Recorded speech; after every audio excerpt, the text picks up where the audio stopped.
Okay, we have two change of zone public hearings this evening and one decision item that was heard at a previous meeting. And we have 4 agenda items. So let me go through those agenda items. First, 3 items, A through C, are in conjunction with special events agenda previously approved at the prior town board meeting. And if there are, Supervisor, you can yes. take them all as one resolution. Okay, so we have items A through C. One being for the Islip Fire Department, the second being Bright Waters Farms, and the third being the Islip Fire Department street fair. Thank you. Motion to approve. Motion by Councilman O'Connor, second by Councilman Cochran. All those in favor? Aye. Opposed? It is approved. And we will go to item D, authorization for the town clerk to advertise for public hearing to consider amending section 68-341.1 of the Islip Town Code entitled Adult Uses. Motion? I'll make that motion. Thank you, Councilwoman Mullen. Second Second. by Councilman Cochran. All those in favor? Opposed? It is approved. All right, we will move now to TC 5377 Sylvan Avenue Property LLC. I'd ask the town clerk to please read the hearing notice. Thank you. Tonight's first hearing is TC 5377 Sylvan Avenue Property LLC. Applicant requests a modification of covenants and restrictions associated with TC 3565 in order to permit the northern portion of the building to exceed 12 feet in height. The environmental impacts will be assessed on this property. The property is located in the Bayport Blue Point School District on the east side of Sylvan Avenue, through lot to Nichols Road, approximately 1,300 feet north of Church Street, Town of Islip, Suffolk County, New York. Islip Town Board, Olga Murray, Town Clerk. Okay, and we will now hear from the applicant. Madam Supervisor, members of the town board, respected town clerk. My name is William Galvarino, 40 Main Street, Stable, New York. I represent the applicant in this application. The covenant that we're seeking to modify tonight is a covenant that was put in 35 plus years ago when the property up in this area was not developed, and there was concern that there could be residents constructed on the north side of this parcel. No residents were constructed up there. There was a lot of industrial buildings put up there. So we want to develop this property now. We want to remove that 4-foot limitation because it really is not practical in a warehouse space, and that resolution serves no further purpose. We went in front of the planning board. They granted the modification, and at this time I'll defer to their comments and speak if you need anything further. Thank you so much. Does anyone from the board have any questions for the applicant at this time?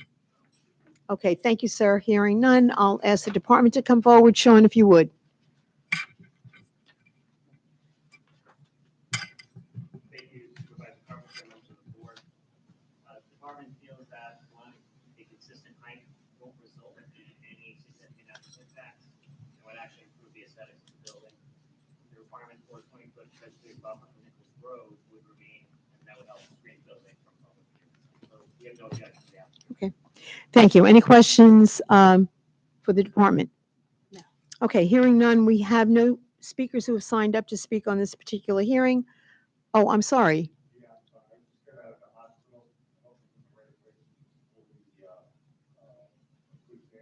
No, we're not at that application yet. That's okay. Okay, when we get to it. Thank you. Okay, so there are no speakers here on this particular application, which is the Sylvan Avenue property. So, hearing none, then if there is a motion, Make a motion. I'll make a motion to close the public hearing. Adopt the negative declaration and approve the change of zone. Thank you, Councilman. We have a motion by Councilwoman Mullins, second by Councilman O'Connor. All those in favor? Opposed? It is approved. Thank you. Okay, next we go to TC 5378, Good Samaritan Hospital Medical Center. Madam Clerk, if you would read the hearing notice. Thank you. Here in TC 5378.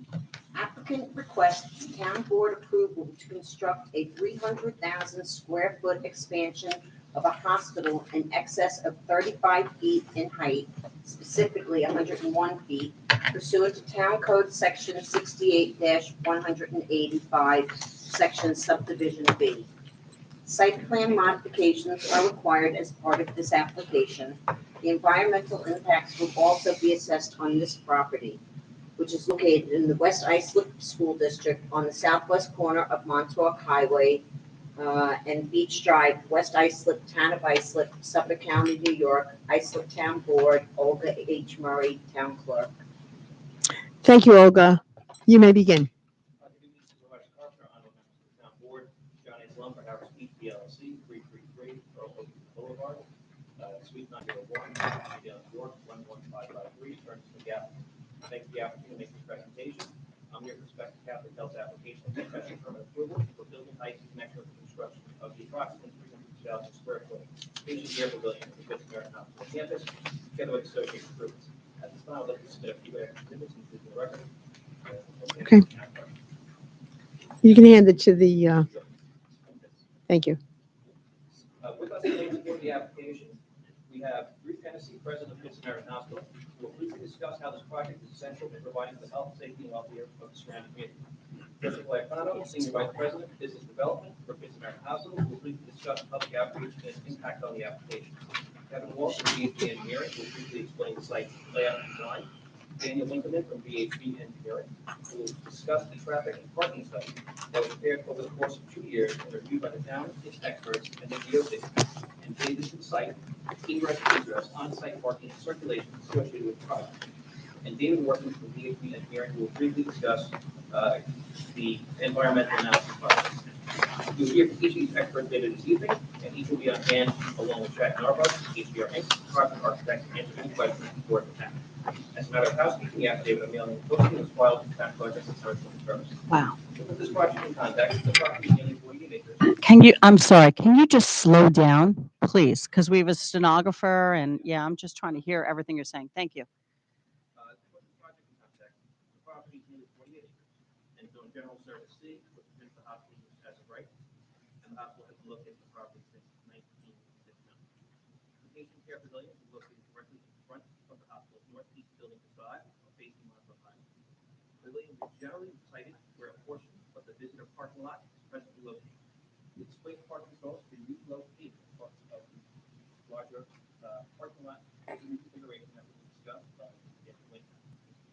The approval sought in connection with the project include the permission of the board to permit a hospital height in excess of 35 feet for 2 stories. This is not a variance, but a special permit approval that the board has reserved itself the right to grant based on the setback provided. The project is compliant with all area requirements for the general service C zone, and the project provides several hundred parking spaces in excess of the town's requirements. The applicant is also seeking site plan waivers in connection with this application for landscape, particularly a reduction in front yard landscape from 4.4% to 3.8%. A waiver of the requirement of an 8-foot landscape strip between the ambulance parking zone and beach line, as well as the requirement that such area have a 5-foot strip with low maintenance ground cover or hedge, as well as permission to not provide street trees along beach line proximate to the ambulance parking. Such trees will be provided throughout the balance of the property and throughout the balance of beach front. The use of the patient care pavilion will be discussed by the economy. The proposal would replace the existing emergency department, operating rooms, and certain inpatient units. Here it's important to note that the areas where services are being relocated from will be re-renovated into private patient rooms and storage. Once the pavilion is complete, the hospital will also convert many of the hospital's existing double patient rooms into single patient rooms. Today, the hospital has 437 certified beds, and once the improvements are complete, the hospital will continue to have 437 certified beds. and the hospital is obligated to comply with that in accordance with the conditions of the plan.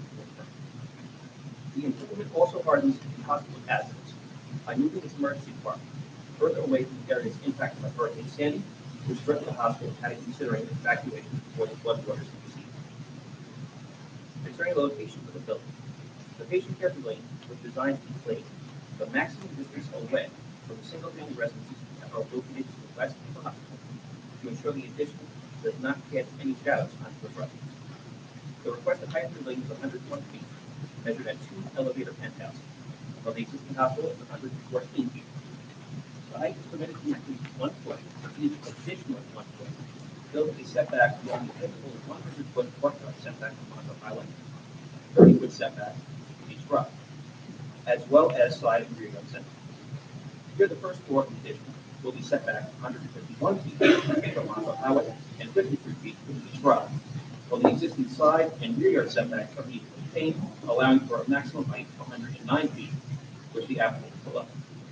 The pavilion is also tiered so that the upper floors are set back further from Montauk Highway and each road. The architectural design will be discussed by the applicant. While the application will reduce front yard landscaping, the front yard between the hospital and Montauk Highway will be vegetated and short trees. Further, the overall portion of the property landscape will be 38.4%, or nearly double the town requirement, 20%. The waiver relief along Beach Drive is also limited to the area along the end of the drop-off zone, and for emergency service vehicles only, and will be framed with landscape areas to the south and north. As part of this application, the applicant will also retain or enhance the existing buffers between the hospital's main building and the residents to the west. Pre-existing conditions have existed for decades, and no new approvals are required. Where possible, however, the applicant is improving the buffer, including new mature plantings in the northwesterly portion of the property along East Bay Drive. Further, the buffer directly west of the radiation oncology department will be widened to a minimum of 25 feet and improved landscaping elements designed to provide additional screening from the adjoining residential uses. To the west, by relocating parking to the north end of the buffer. In the southern portion of the campus, where new parking improvements are proposed, approximately to the residents of the western hospital, a buffer in excess of 100 feet, or more than 4 times the town code requirement of 25 feet, being provided. The hospital will briefly discuss how the area is to be vegetated in accordance with numerous discussions with the hospital's neighbors to the west. At this time, I'd like to adjourn the presentation of the Good Samaritan Hospital and call up our witness, Mr. Dennis.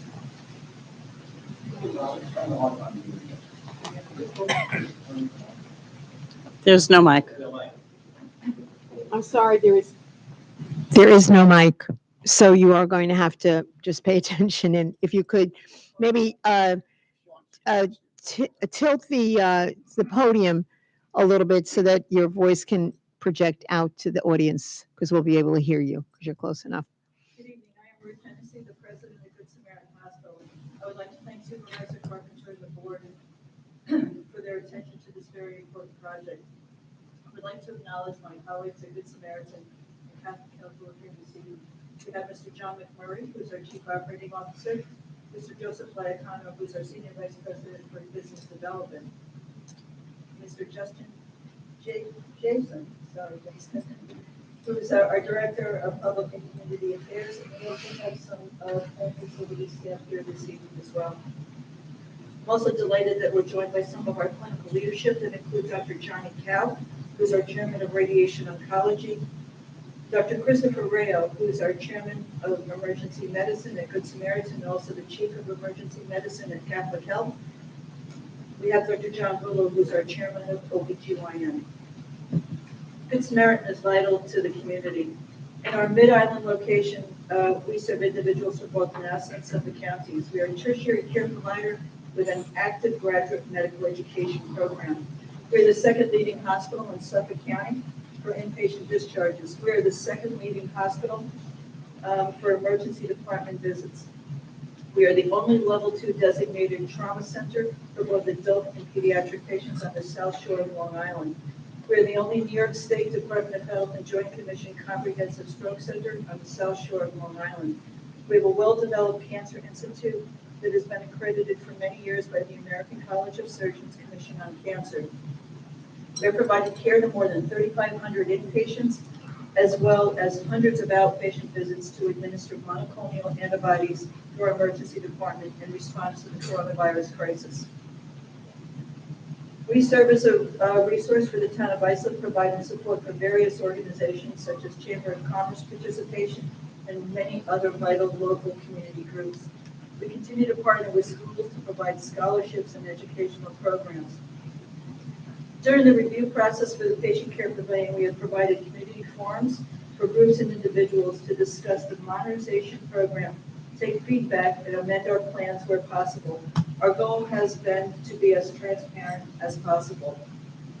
If approval is granted, we are poised to continue to communicate with the community. Our plans include continuous opportunities for feedback that include website updates, a hotline for feedback, and regular updates to community groups. Most of the feedback we have received thus far has included concerns regarding traffic flow. We will continue to focus on limiting disruption during and following the completion of the project. At this point, I would like to turn this over to Mr. Joseph Liacano.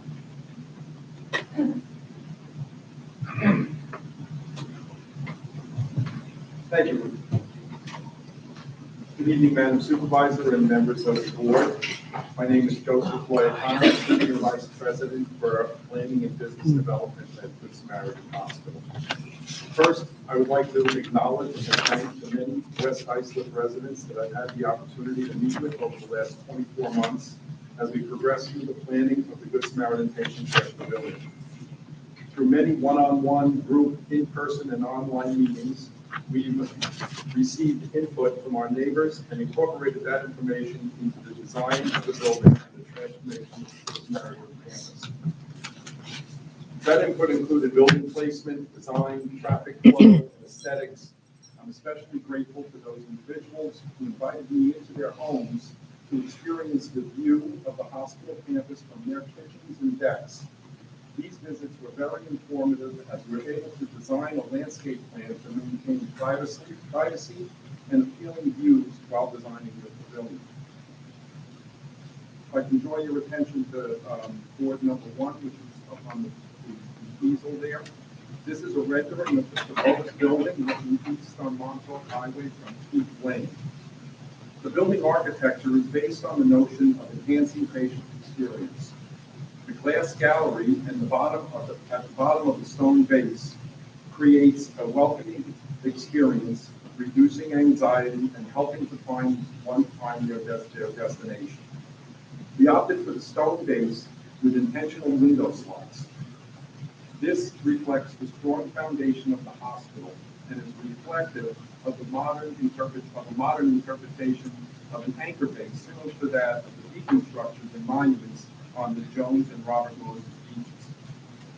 We wanted the patient care pavilion to be elevated and light in material, so we opted for a glass brick pattern on the upper floors.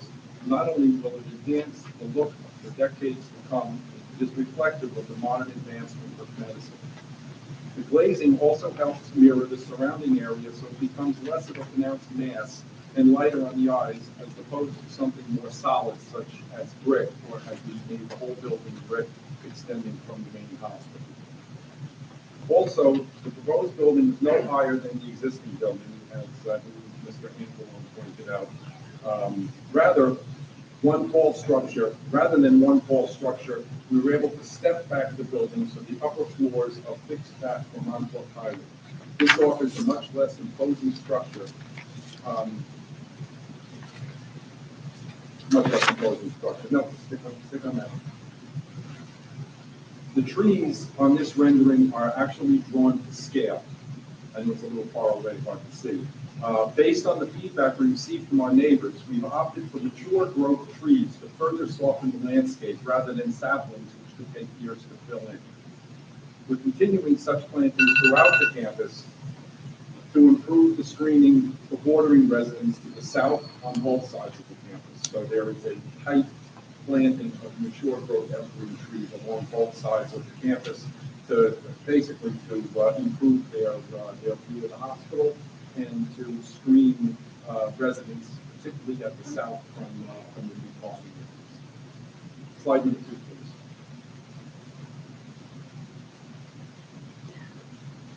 This is a rendering of the proposed building looking south from Montauk Highway through the main entrance of the hospital. This view shows the relocated emergency room with patient drop-off visible to the left side of the, you can barely see it here, the blue truck in the middle of the driveway. Vehicles would no longer have to travel south on Beach Drive to access the emergency room. They will enter through the main driveway, turn left for drop-off, and park immediately adjacent to the emergency room. And those, again, it's a public seat. They will enter through the main driveway. This view also illustrates that the upper floors of the building are stepped back from Montauk Highway. That is not to create an imposing structure along the roadway. The patient care pavilion is a 6-story, 300,000 square foot modernization set back from Montauk Highway. It's very important to note that this is not an expansion of the hospital. Rather, it is a modernization of an aging and outdated facility. The hospital's number of licensed beds will remain unchanged at 437. Through extensive analysis of hospital capacity utilization across Long Island, especially the geographic area served by Good Samaritan, we were able to determine that it's unnecessary to increase the hospital's bed count, nor do we expect any real significant increase in emergency room visits. Our analysis takes into consideration demographics, reduced length of hospital stay, shifts to ambulatory care, and proliferation of freestanding urgent care centers. The size of the building is reflective of current building standards for hospital construction. The emergency room on the first floor will be relocated to other close to other critical services, like the operating room and critical services. The emergency room will contain a private patient treatment bays, separate areas for adult and pediatric patients, and a separate treatment area to accommodate the growing number of patients with behavioral health issues. This is a vast improvement over the current emergency room, which is chronically overcrowded, with patients doubled up in treatment bays separated by only a curtain. The second floor contains 16 new operating rooms. Are there more of those? With adjacent private pre and post recovery areas. Oh, it's in here.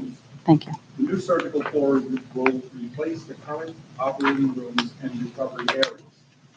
As with the emergency room, individual operating rooms are designed for modern standards with almost double the size of our current operating rooms. Larger rooms can accommodate the state-of-the-art equipment and specialized personnel necessary for advanced surgical procedures like cardiology, neurology, vascular surgery, just to name a few. In addition, succession planning for new physicians is an important element to consider when providing health care for our community. As our current population of surgeons ages,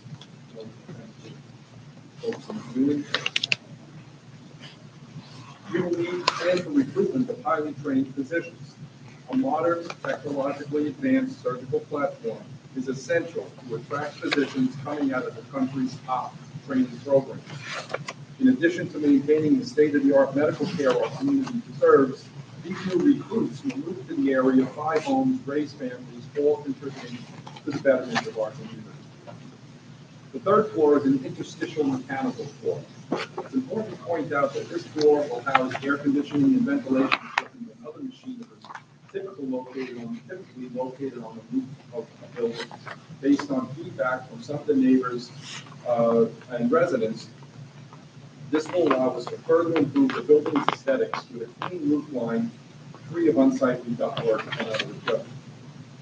The fourth floor will be built out with 36 private rooms for patients. These rooms are sized according to the current hospital building standards. Each room contains a private toilet, shower, and a pull-out toilet to accommodate an overnight companion, spouse, partner, parent, etc. Private patient rooms are the standard for patient care. In fact, the New York State Department of Health and Centers for Medicare and Medicaid will no longer allow construction of shared patient rooms. In addition to improving infection control and patient throughput, we aim to create a relaxing atmosphere as resting comfortably is an important aspect of healing. Having a private room offers our community the privacy it deserves and provides our patients with much needed respite and recovery. The top two floors, 5 and 6, will be shelved for future build-out of additional private patient rooms. 36 on each floor. Again, it's important to note that no additional beds are added to the hospital's operating certificate and licensed by the state of New York. The new private rooms will allow separation of shared patient rooms. 36 new rooms will actually allow Good Samaritan to offer 72 private rooms. Finally, with lessons learned from the COVID pandemic, utilizing an advanced ventilation system, the new emergency room is designed with the capability to be isolated into sections. This will allow the emergency room to continue normal operations while safely caring for infected patients in isolated areas. We have also outfitted 2 of the new operating rooms with the same type of advanced ventilation to enable surgical procedures for patients who may be infected. Private patient rooms are outfitted with innovative shelving and storage, so supplies and linen can be restocked from the hallway without entering the patient's rooms to further help control the spread of infection. Thank you very much. Thank you, Joe. Podium over to Kevin Walsh. Good evening, members of the board. Kevin Walsh from PhD Engineering. What I'd like to do very briefly is provide some additional detail at the site plan level, based on some of the comments you've heard. Really focused on the area of the pavilion that we're talking about. So the proposed building is approximately 337 feet by 228 feet. That's gross dimensions. 6 stories of height, as you've heard, and it comprises approximately 300,000 square feet of gross floor area. As part of these improvements, the emergency department is being relocated from the area noted before to the patient care pavilion, with the ambulance bays located along the east side of the new building addition, which I'll try to make this work, which will be along here. Okay.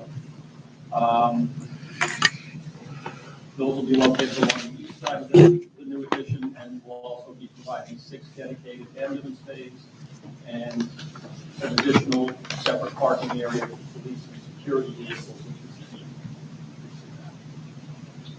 The emergency department general drop-off area is located along the front or the north side of the building, which is here. With one-way circulation from the center access drive, where it provides for drop-off lanes along the front of the building and allows vehicles to continue around the loop to the emergency department parking, where 33 parking spaces are provided. So the drop-off area is here, continue around the loop, and here's the parking for the emergency department. I also want to note, based on what we're looking at here, that this access that you see here out to Beach Drive is for fire access only. It's not vehicle access. It's strictly there for code compliance for emergency vehicles. Okay. There is no access from that area to Beach Drive.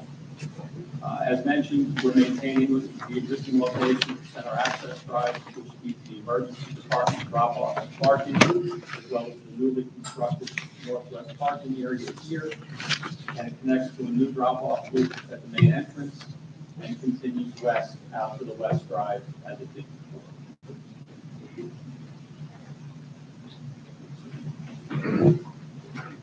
Very briefly, the grading and drainage improvements that are associated with this project provides for the complete reconstruction of the parking and roadways within the project area, which includes the emergency department parking and drop-off area and northwest parking lot. So the entire front area here, including the drop-off loop, will be reconstructed. To improve the handling of storm drainage on the site, we're proposing the installation of approximately 350 shallow concrete leaching galleys, which will store stormwater for the new northwest parking area and the patient care pavilion building while maintaining the required separation of groundwater. We're also providing a connection to a separate flood mitigation project that's being installed to protect the campus from extreme flood conditions. Last, with respect to the landscaping, this is the detailed landscaping plan being submitted as part of the site plan package.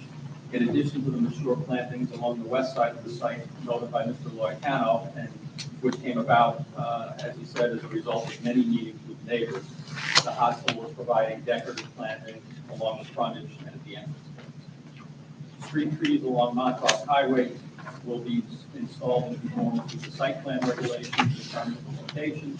But as was noted earlier, we're using much larger caliber trees than typical, 5.5 to 6 inches, where you might see 3.5 to 4 on a normal installation. And obviously, is to create that more mature look to the streetscape. We're providing full street parking areas along the public roads, providing full screening of utilities in the building along each drive.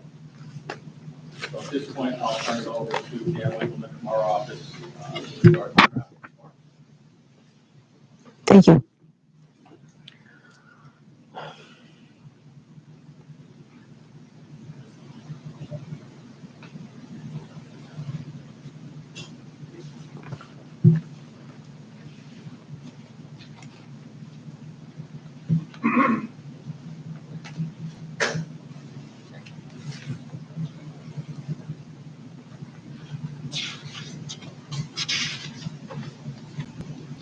Good evening, Supervisor, members of the board. My name is Daniel Lippman, and I am the Transportation System Team Leader at DHB's Long Island office in Hopper.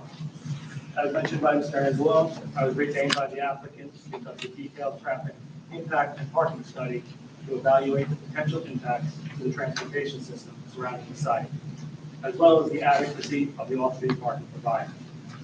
In doing so, I worked very closely with town planning staff, the town's traffic safety division, the town's traffic consultant, LKMA, and the New York State DOT. During the preparation of my study, we had many meetings with agencies and departments, and we believe we have developed a very comprehensive plan to manage traffic and access, as well as to ensure the parking is managed and effectively utilized both during and after the project is constructed. And as a result, the study has been approved by the New York State DOT. It is important that I mention this project is a modernization and a right sizing of the hospital. Therefore, significant increases in traffic are not expected. While this is true, in order to provide a very conservative analysis, we did assume there would be increases in the number of visitors, patients, ED visits, and employees. Even with these conservative assumptions, it's still expected that there would be less than 2 trips per minute added to the roadway network during peak hours. Such increases would not be expected to significantly impact traffic conditions. Next slide. The limits of my traffic study include looking at the segment of Montauk Highway between Wagstaff Lane to the west and Connecticut Avenue to the east, and the segment of Beach Drive between Montauk Highway and Portman. Due to the unique characteristics of the area and the uses along Beach Drive, traffic volumes can be much different in this area based on the time of year. Therefore, as part of the study, we looked at both peak summertime conditions and non-summertime conditions. This would ensure that we captured how the school, marina, ball field, and nearby beaches all would influence traffic conditions in the area. Our traffic volumes were collected on a typical weekday during the AM peak and PM peak meter periods, as well as on a typical Saturday during the midday peak period. Again, these counts were conducted during both peak summer and non-summertime conditions. We further utilized automatic traffic volume data counters that were continuously collecting traffic data over a 7-day period on Montauk Highway and on Beach Drive to ensure that we analyze the period when the traffic volume is the highest. To highlight the improvements associated with the project, a number of changes are proposed in regards to the way the site is accessed. As part of this effort, the goal was to balance the way the traffic accesses the site in the 2 driveways along Montauk Highway, as well as the multiple driveways along Beach Drive. Currently, Beach Drive receives much of the traffic generated by the site due to the location of the emergency department and the fact that many employees park in the visitor lot on the south side of the hospital.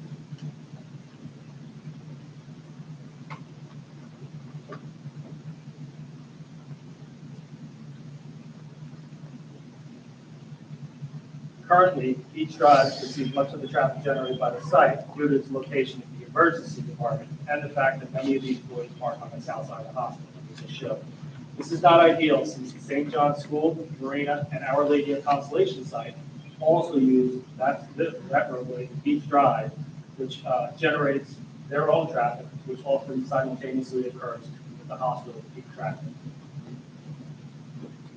To help relieve some of the traffic on Beach Drive, and to distribute traffic better to the other access driveways along Montauk Highway. The following modifications to the site access were incorporated into the project to reduce traffic on Beach Drive. The emergency department access was relocated from Beach Drive to Montauk Highway. Site egress to the main visitor lot that is on the south side of the hospital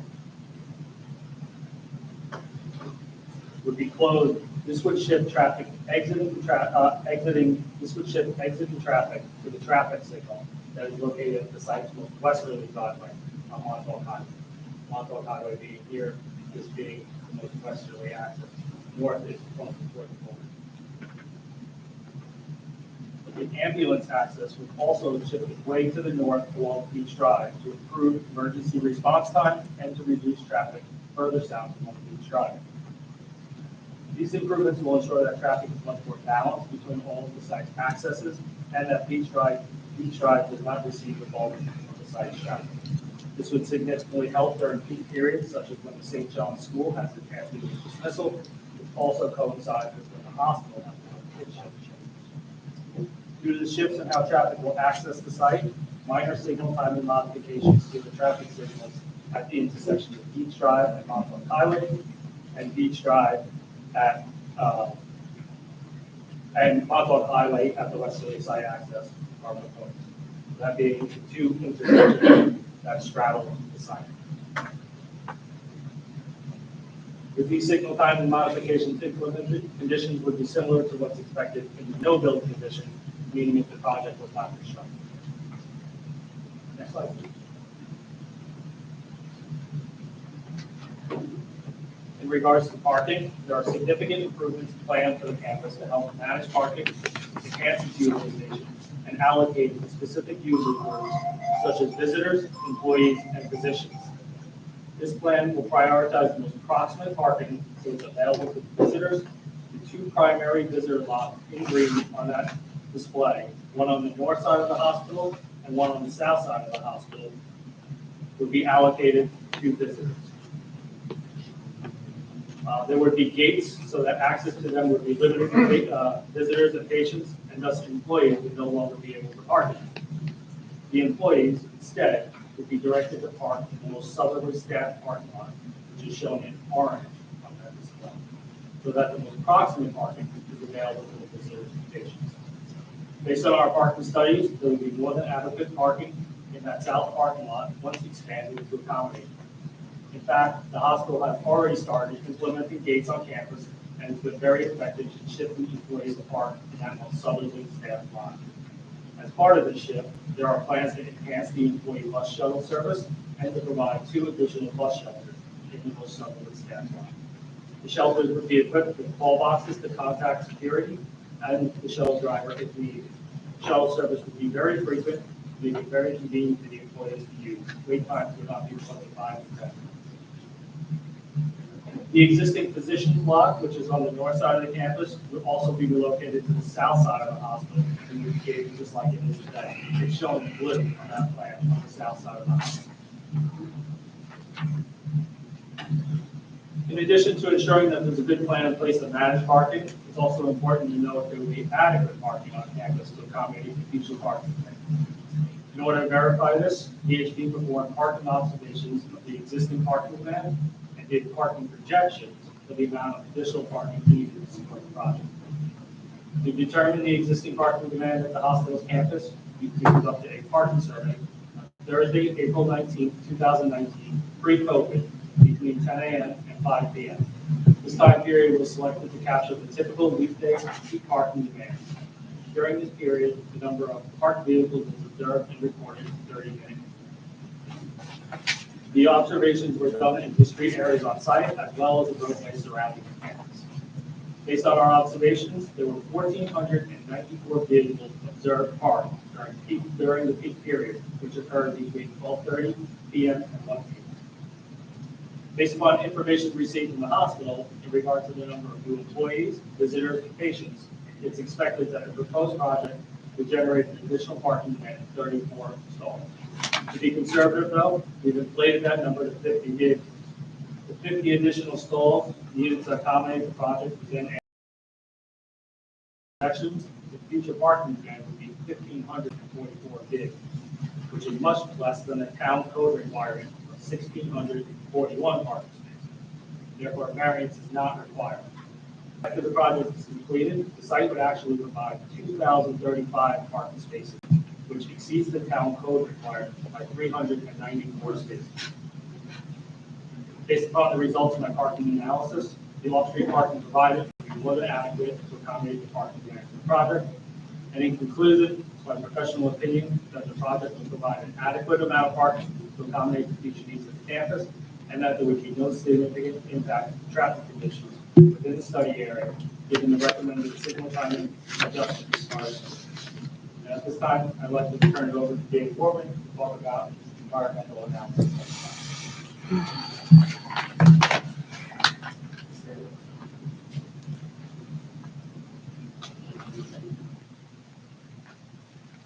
Hi there, good evening, Supervisor, members of the board.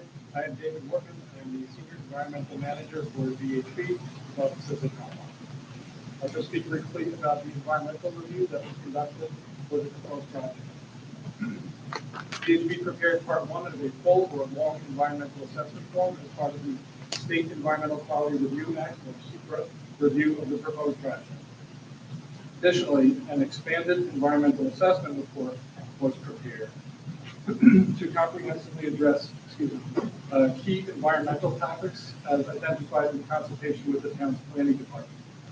I won't attempt to summarize all those points today, and I will be brief, but I do want to offer the following key points for your consideration. First, the proposed project is compatible with the various measures, being implemented by the campus, by Catholic Health Services and by Good Samaritan Hospital Medical Center to improve the resiliency of the critical community resources. The proposed building addition itself is oriented away from sensitive environmental areas such as wetlands or areas at risk for flooding. Measures are integrated into the design of the proposed project to include stormwater management, as Mr. Walsh described, and to capture runoff from all proposed impervious surfaces. The analysis provided in the expanded environmental assessment report confirmed that the proposed building height, which is to be considered by this board, will meet the relevant criteria established in the town code, and also that there would be no shadow impacts on surrounding property resulting from the construction of the building. As Ms. Anzalone and Mr. Laricano have mentioned, various design measures and landscape treatments are incorporated into the proposed project to enhance the buffering of the campus from the surrounding residential properties to avoid and to minimize potential adverse visual impacts. We've already heard from Mr. Van Winkleman as to the positive result of the traffic and parking design and management plan, which was also evaluated as part of the SEQA review. And overall, I respectfully submit that the proposed action would not result in significant adverse environmental impact. We would have any questions about environmental items. Otherwise, I will turn it back over to Mr. Anthony. Thank you. Mr. Whitman, in conclusion, there are several bases in support of this application. Property of the existing hospital campus has been an integral part of the community for more than 60 years, and the patient care pavilion will allow to attract quality doctors to serve. As extensively studied over a 2-year period, the project will not result in a negative impact, or will result in not result in a negative impact on existing traffic conditions. The project has been designed to comply with all bulk requirements of the general servicing zone and requires only landscaping waivers related to the hospital's front yard, which would otherwise landscape with mature trees and other vegetation. Further, the patient care pavilion is located as far from the neighboring residents as possible, far beyond the flood zone boundary and the areas impacted by Hurricane Sandy. With improved screening of the existing hospital from the west and new landscaping to soften the property appearance from the west, east, and north. And finally, the right sizing will allow for the efficient state-of-the-art care in a less densely filled emergency department, modern operating rooms, and more comfortable, private, safe, and relaxing recovery settings for the hospital's patients. As such, we respect the request of the board to approve this application, and the applicant is here to answer any questions the board may have. On behalf of my clients, thank you for your time and attention. Thank you, sir. I'd like to, unless there are some real pressing questions at this point, I'd like to hear from the department because we have quite a number of speakers, and then maybe we can address those questions at that point. This proposal follows recent trends in hospitals across Long Island with expansions to officially provide on-site emergency services as well as provide for single patient room. This application was evaluated by the town's traffic consultant and New York State Department of Transportation.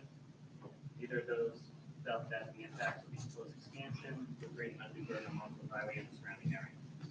The staff has recommended that the hospital make applications to New York State DOT for access-specific improvements along Montauk Highway to improve the safety of that thoroughfare.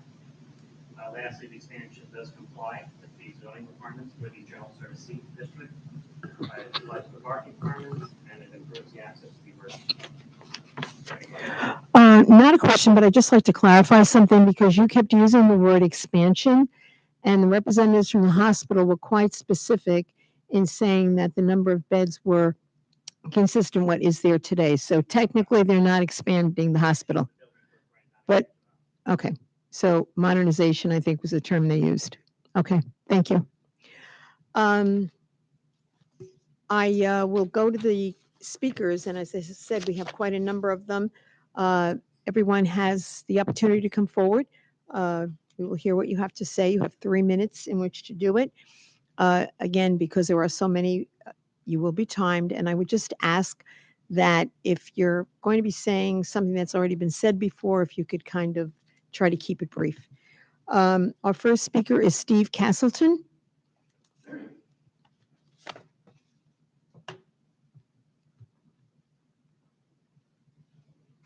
Thank you, Andy. As many of you know, especially on the board, 15 months ago, I couldn't even walk up. I couldn't even walk with a walker. 15 months ago, I probably didn't even think I was going to be alive today. And the only reason I am is because of the heroes like Good Sam.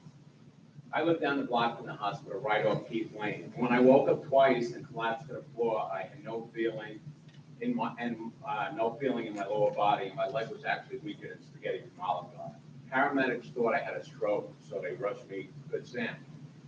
I ended up spending 28 days in the hospital. 15 months ago, I couldn't walk or stand, but thanks to the heroes at the hospital a month ago, I actually ran or also waddled a 40-yard dash at MetLife Stadium.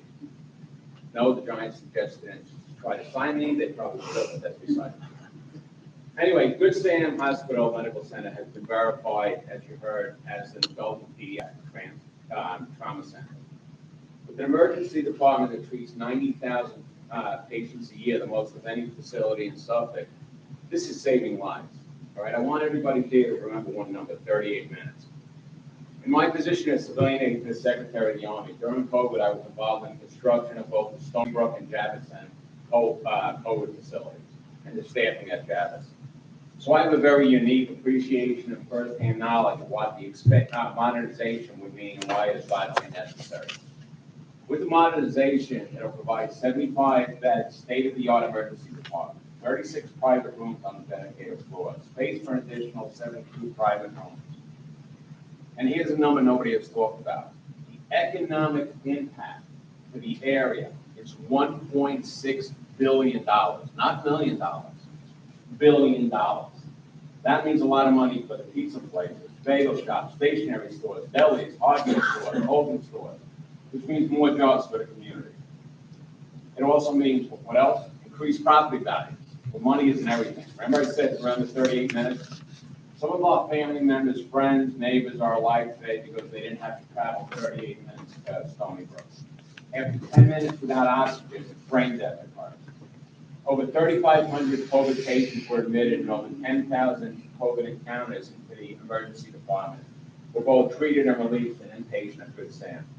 Many of them couldn't have survived or could have had their conditions severely worsened if they had to travel the extra 38 minutes to get to Stony Brook. We learned two very important things during COVID: that every minute and every bed matters. I'm sure all of you here remember the movie It's a Wonderful Life. Remember the part where Zuzu Bailey says, every time a bell rings, an angel gets his wings? Well, every time you hear an ambulance siren going to a Good Sam, one less angel is getting their wings and one more life is being saved. Thank you. Thank you, Steve.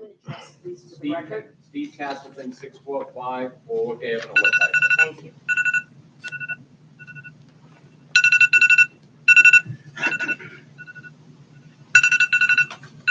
Oh dear.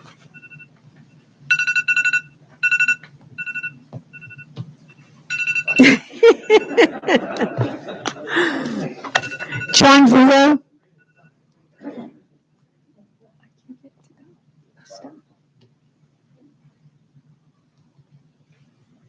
Good evening, Town Supervisor and board members. My name is John Bullo, 35 Garnon Lane, Bay Shore, New York. I'm not originally from here, from Brooklyn, but my wife dragged me out here many years ago. I was brought on to Good Sam 26 years ago to be exact, to start the education program. In that 26 years, we have trained numerous doctors that still stayed in the area and currently work. Some of the busiest practitioners in the area were trained with Good Sam in our training program. Now, still involved in the training program. I started the OBGYN residency training program in 1997. I'm the site director for 2 women's health services and federally funded clinics, one in Wyandanch and one in Amityville. And I'm part of a private practice, very successful practice in the site. I now serve in the last few months and hopefully in the near future as the chairman of the Department of OBGYN at Good Samaritan. I had a little bit of a different interest of having this modernization occur. A little bit of a selfish interest, besides being a physician who works there, I'm a member of the community. 3 years ago, I had my back surgery when I couldn't walk and woke up and not able to stand up. I chose Good Sam for my surgery because I knew who the people were there. We've been able to attract excellent talent, not only in the past, but we continue to do that. But although I look young, we're aging. And the older doctors that have been there now, we need to get new doctors to come. In order to get the younger doctors with good talent, with good people coming to the area, we need to modernize the facility. We have to have private rooms for our patients. My patients deliver babies. Having a baby is the first entry to the healthcare system on Long Island. Most people aren't sick, and the first time they get to see a hospital is to have a baby. If they don't go to a nice place, they don't have a good experience, they're not coming back. So it's really important for our community. But Good Samaritan is a community hospital. It's a community hospital that people in our area go to. My friends come to Good Sam for their care. My family comes to Good Sam for their care. The only way to continue that is to modernize it. So once again, my selfish interest, I want to bring young doctors on board. As chairman of the department, I'm trying to have a succession plan to bring younger people that are going to replace me and my partners. And the only way to do that is to bring the operating rooms, make them bigger, bring on the robotic surgery. We can't do it in the existing structure that we have. The rooms are too small, and the patients want to have a nicer environment. And that's the reason for modernization. So from my point of view, there is no other option. If you want the community hospital to continue and to grow and have the community keep coming here, you have to modernize it. Thank you. Thank you, sir. Next speaker, Margaret Campisi.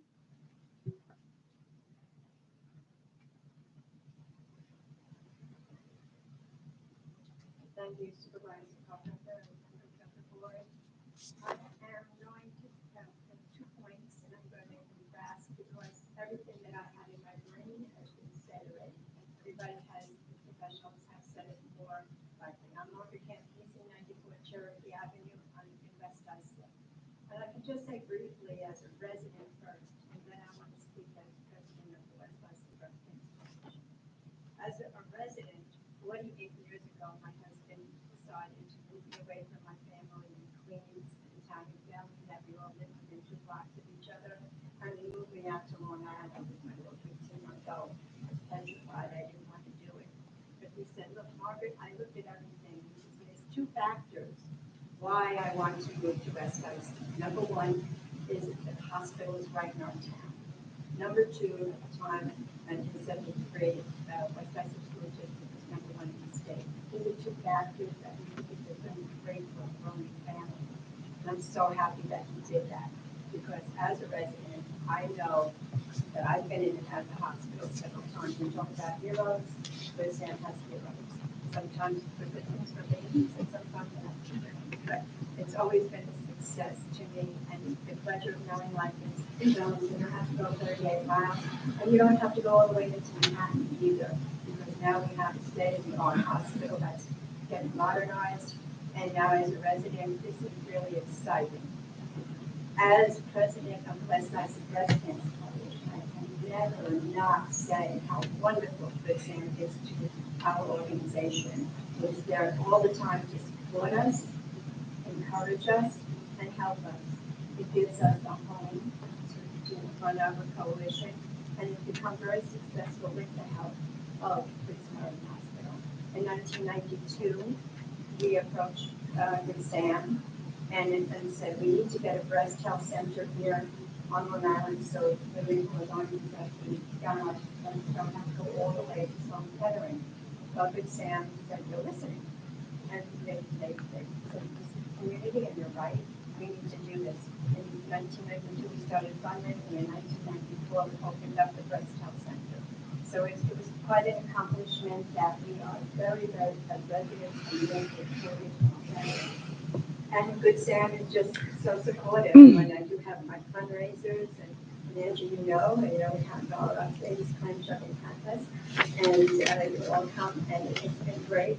The prototype was up there for the cancer center, and all the people are very amazing. Coming there, I have 300 or 400 people there, and they say, look at all this. This is great. This is great that we're having this right here.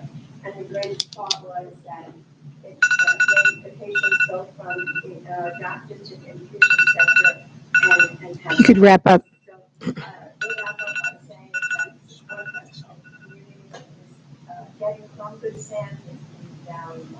And the modernization is going to be a wonderful addition to our community. And we look forward to Good Sam and keep our appreciation to them. Thank you, Margaret. Next speaker, Lisa and CISO.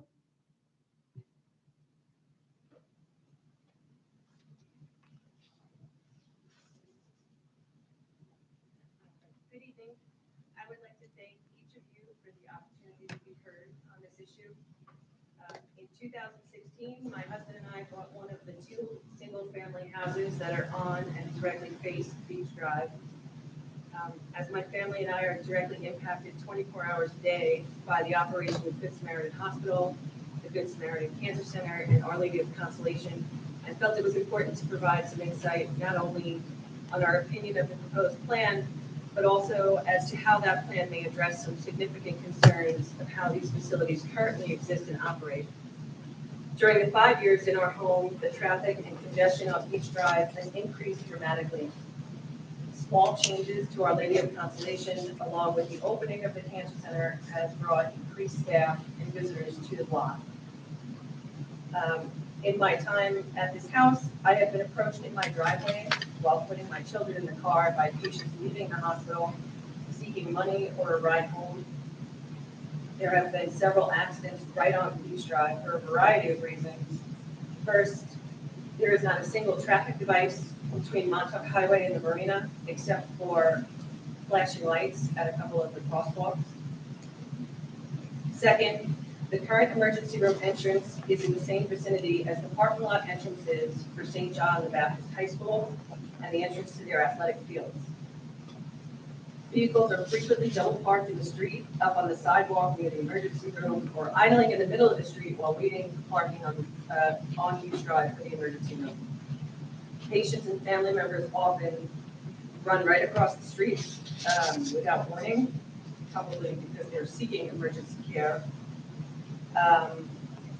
Indeed, one of the hospital's own staff members was struck by a vehicle within the last 2 years as she tried to get into his car, leaving. His car was parked on Beach Drive. It is very common that at 3 o'clock in the afternoon, between shift changes across all of the hospital buildings and the St. John's buses, it could take about 20 minutes to get from my house to Montauk Highway. Also of serious concern is the use of gate lane as a cut through to avoid the congestion of traffic on Beach Drive. I've watched vehicles speed off from the exit on Beach and speed down Gate and past a stopped school bus at the corner of Gate Lane and Cedar Point Drive. The use of entirely residential streets, including Snedeker Avenue, where there are 2 schools, is creating a dangerous situation in the area.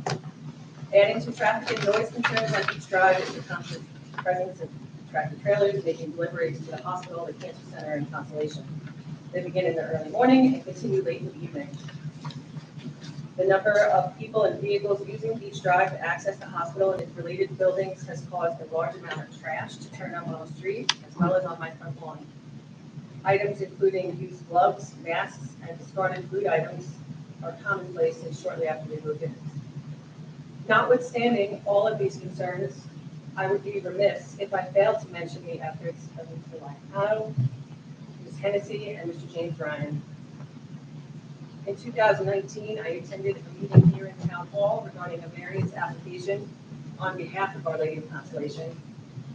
While at the meeting, I was approached by Mr. Liacano, who appeared genuinely concerned that my family was being so inconvenienced by the conditions created at the hospital.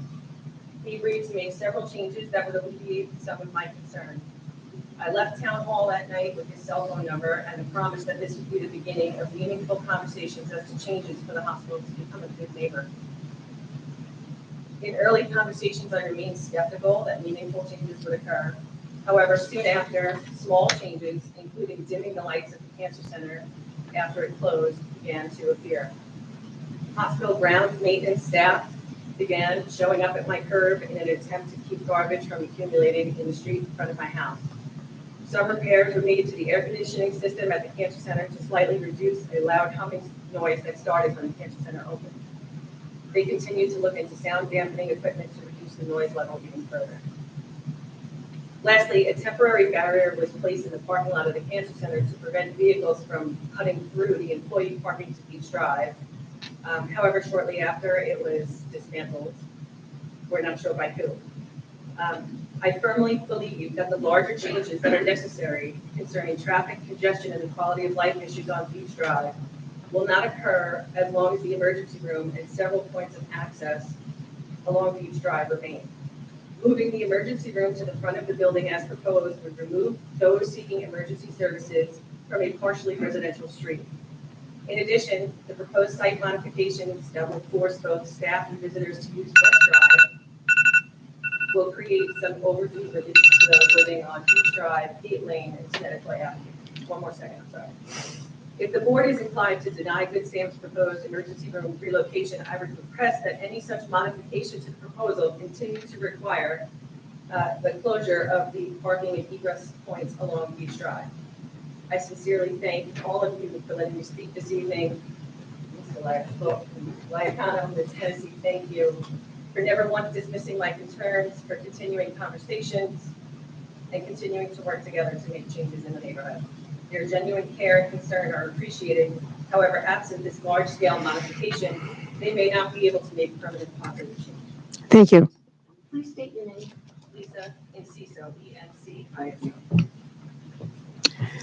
Next speaker, Elvira Salinas.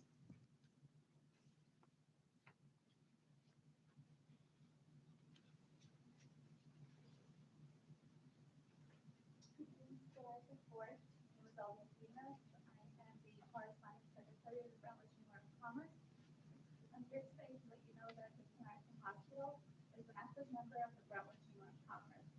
They are an essential part of our community, and during the COVID-19 pandemic, they were instrumental in keeping COVID with the help of the town of Islip, who provided funding and secured testing and vaccination sites in Brentwood.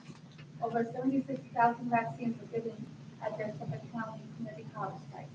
The Samaritan Hospital also provided much-needed education to Brentwood residents, both in English and in Spanish, with COVID as a hotspot. Thanks to Good Sam's urgent response and education to Brentwood COVID rates dropped significantly. The modernization project at the Samaritan Hospital and the creation of more patient space is essential in providing even more outstanding services to their patients. Good Sam plans on creating more private rooms, which proves to help stop spreading infectious diseases like COVID-19. Space will also be created to store equipment and PPE. In addition to these upgrades, there will be built in 16 brand new state-of-the-art operating rooms. More operating rooms means the ability to save more lives. As a community member, I've seen nothing but positive things from this modernization. As a parent, I recently took my special needs daughter to their pediatric ER, and I was impressed and completely satisfied with their first-class care and services. I believe that our community as a whole also deserves to have a state-of-the-art modernized hospital and care close to home. Thank you. Thank you. Next speaker, Jackie Merriweather.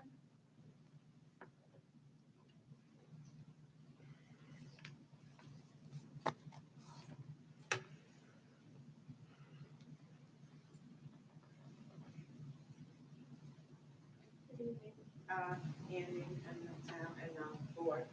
My name is Jackie Merriweather. I am the president of the Brentwood Rotary Club. I am going to ditto everybody's comment because it's the same thing, so it's redundant. I had great experience also at the hospital. I have had my father who has come out of town, who had to have a gallbladder removed, and excellent, wonderful service. I've also had my granddaughter who was a preemie, who's been in the NICU unit for 6 months. A wonderful service. She's doing well. She's 3.5 as of now. Also, we also worked with the hospital when they did the COVID testing. We also bought them masks that we can also give out to the community. We hope that everything gets passed, that they can do what they need to do. Thank you. Jackie Merriweather.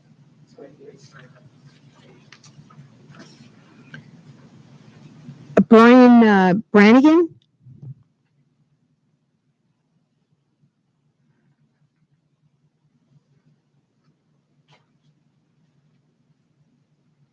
Good evening, Council Plaza and board. My name is Brian Brannigan, 115 Center Bay Drive, West Islip.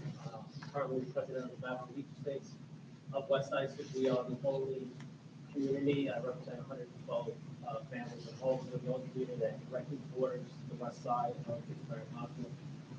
Joe, Luke, apologize for his name, Justin, John, great. They've been giving us information and feedback and whatnot with the project. I do have a great story. My son was 108 days in the NICU. He was alive today because of that. My father-in-law had a frontal bypass. So the hospital, we talk about modernization. What my community is here is that we need help from the town board. If you heard me speak on this before, I brought it up to the hospital. You have to modernize Montauk Highway. I don't care if we have 1 more car or 14 more cars. It's unappropriate. It's not safe. Getting in and out of the hospital as of now is terrible. The idea of, and I feel bad for the people on Beach Drive, the idea of taking traffic off a town road and putting it on the west exit, matching it up with Keith Lane, we've all been there trying to make a left and a right, and it's a disaster. You're going to put 1,400 parking spaces, so we're going to use that as the main exit. So we're going to appease the beach drive side, and it's a town road, and you're going to push them onto a west drive that doesn't even exist on the map. It's an exit and an entrance. If we all know, it used to be the emergency room, exit and entrance, where it used to be there, and now it's become a road that travels along my residence all the way down to the parking lot. So we deal our own, the hospital's been great, but we deal our own negative impact of the parking lot. The parking lot is going right next to our community. But the idea of taking those people, if they're employees, if they're visitors, and pushing them onto the west side of the hospital, when you do a traffic study from Wagstaff to Senate Court, when in reality, why would you do one from 231 to Robert Moses? Because those are 2 big thoroughfares to get in and out of that area. So we're going to put people on the west side of the hospital, entice them to go past the west side of high school exit, where we have our kids that just got their licenses coming out. We know we had a horrific accident about 10 years ago. Thank God Sam got involved and saved that boy's life. The idea that I can't beg you to ask the state or ask somebody with all this infrastructure and everybody's talking about, never mind the hospital, we can't get on Robert Moses if we're trying to go north. Everyone's done it, Montauk Highway, getting on Robert Moses, going north, the beach traffic, and we're trying to get on. If you could wrap up. But the wrap up is that we support the hospital. We support it needs to be modernized, but you're all local elected officials. We're asking you for help. I'm not asking the hospital to pay for roads. They're trying to entice people with great, equipment, great things like that. We need you to represent us to the state. I reached out to the state. I reached out to Dorso. And nobody, I'm not saying they're not listening, but you can't do a modernization. They don't build, out of the stadium without putting infrastructure. You can't turn around and tell us that it has to be done. We support it. We support the building. We support these Okay. that are amazing. But I'm going to wrap it up. But Okay. yeah, if you're going to approve it, but you can't just let them dump the people on the west side. It's gonna hurt the kids. It's just not safe. Okay, we hear you. We hear you. You're very welcome. John Davis?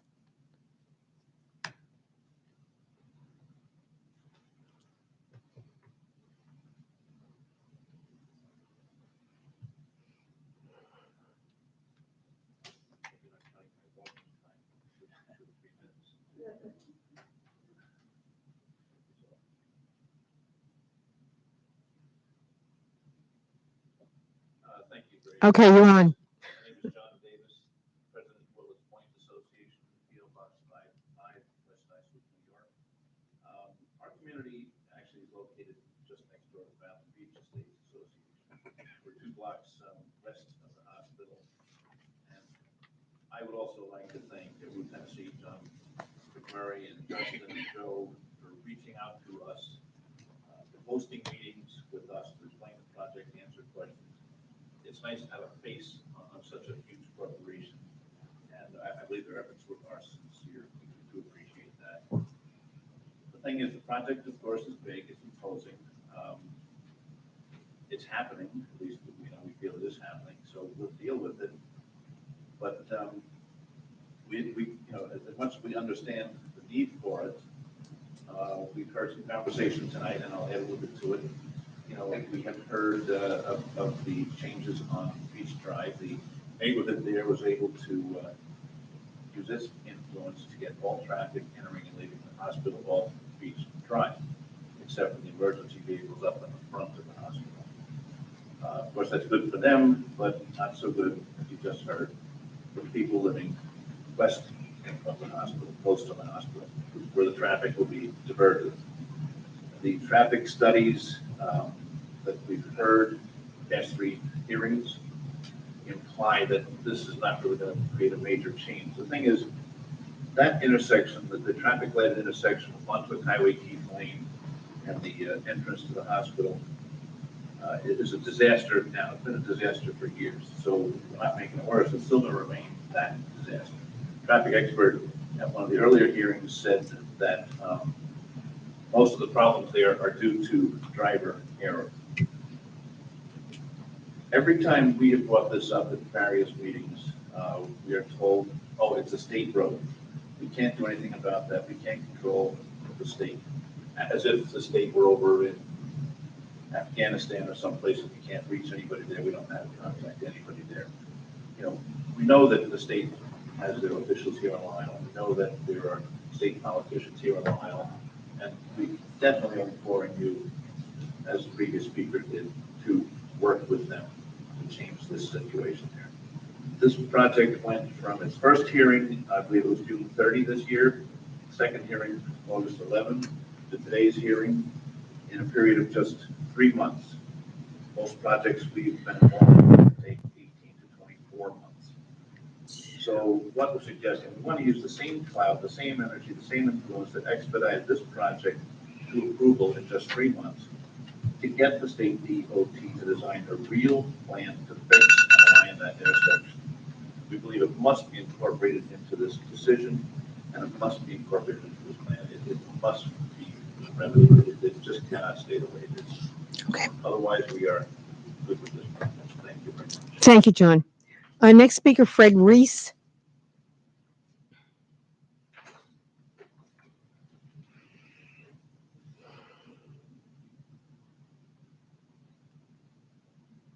Yes, good evening. My name is Fred Reese. I live in Berkeley, Walton Beach. Sir, can you take your, or can you Oh, speak up, please? Yeah. Thank you. I just got out of the hospital. It was not a good thing. I think every hospital in Long Island is crowded to begin with. Good Sam has a very long-standing habit of doing what they want, whether it's through the town or not. Because I live directly where I see them build structures on their own property where they could actually move and do their expansion. Because that's what it is. Now it's only 36 beds. It's now 3 floors, which is more than 36 beds. And that's what I'll just finish with that. As far as it's not 36 beds. It's not moving people on one side of the hospital to the other side. It's great to get emergency room removed, that's fantastic, okay? Bottom line is another fracture is that you're still dumping more people onto a highway. I met with Good Sam, they've all been fantastic, they've been open about it, and that's super, okay? But the problem is that taking people off of just Beach Manor Drive, okay, which intersects into a lot of other roads, and some people have spoken about the schools, the elementary schools, the ball fields, the marinas, okay? The thing is that now you're dumping them on the highway, okay? Which is probably one of the big major concerns. And you can't make it a two-lane highway either way. There's no room to be on other people's front lawns, all right? And because I know I have limited time, to sum it up a little bit further, okay? So you're diverting people, and this is what the hospital is assuring me. Okay, you're diverting people off the beach, but you're dumping them on Montauk right now. Right now, you have a problem with Montauk Highway as it sits.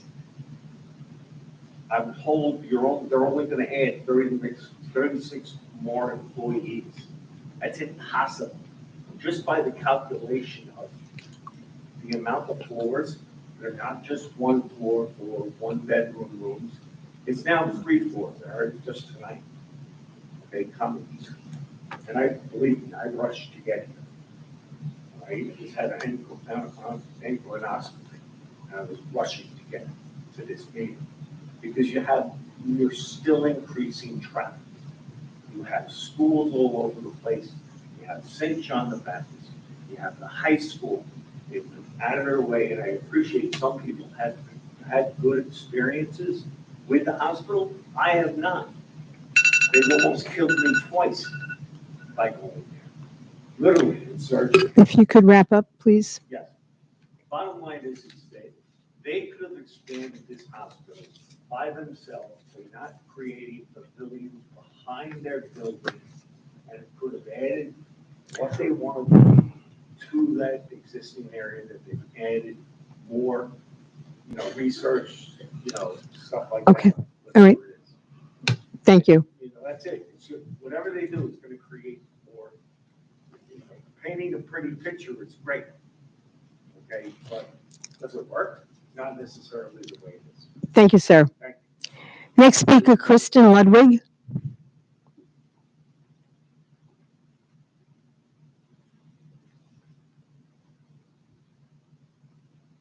Good evening. I'm Kristen Ludwig. I'm at 40 East Bay Drive, West Islip. My home faces directly the side of the hospital on West Drive. I'm here on a positive note. I wanted to thank Joseph Rolcano and John McMurphy. They spent over an hour and a half with my husband and I addressing our concerns about the buffer, which at this particular point, we have nothing there. It's just a fence. It's a broken down fence. It's on the side of the hospital. They have agreed to extend the buffer zone and to clean up that side. There's a trailer, like a storage trailer there that would get moved.